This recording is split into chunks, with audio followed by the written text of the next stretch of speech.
La fonction du distributeur, elle est essentiellement marketing. En gros, elle est de faire connaître un produit qui est un produit unique, hein, comme chaque œuvre de cinéma est voilà, une œuvre à part entière. Qu'est-ce que c'est qu'un film d'inspiration chrétienne? C'est un film qui va d'une manière ou d'une autre permettre au spectateur d'être mis en contact avec le message de la foi, et pourquoi pas avec Dieu. C'est que le sensei, il est censé justement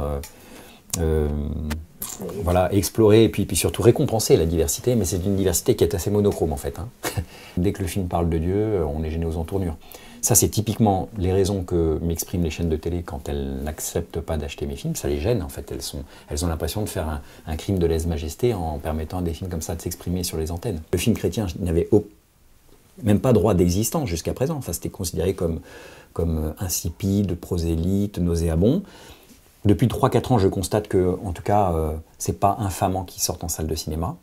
Mon rêve, mon ambition, c'est que demain, dans tous les films, ce qui est normal, les gens, la question de Dieu soit présente. Parce que dans la vie de tous les jours, dans la vie de tous les hommes, il y a cette question existentielle. Est-ce que Dieu existe? Est-ce que je suis tout seul?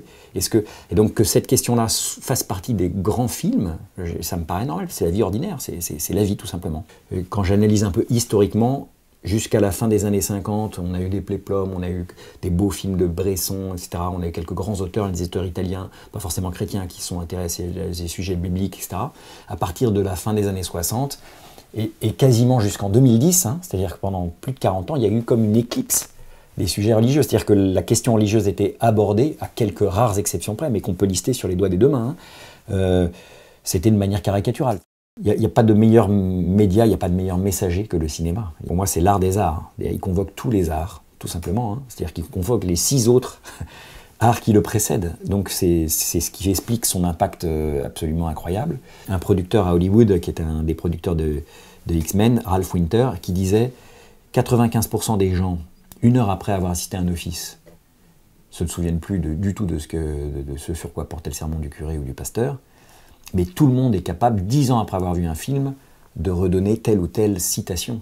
C'est-à-dire qu'il y a vraiment un impact incroyable du fait qu'il est justement cette somme de tous les arts. Et comme le plus grand et le plus génial de tous les scénaristes, c'est le bon Dieu, il y a beaucoup d'histoires vraies qui mériteraient d'être mises à l'écran.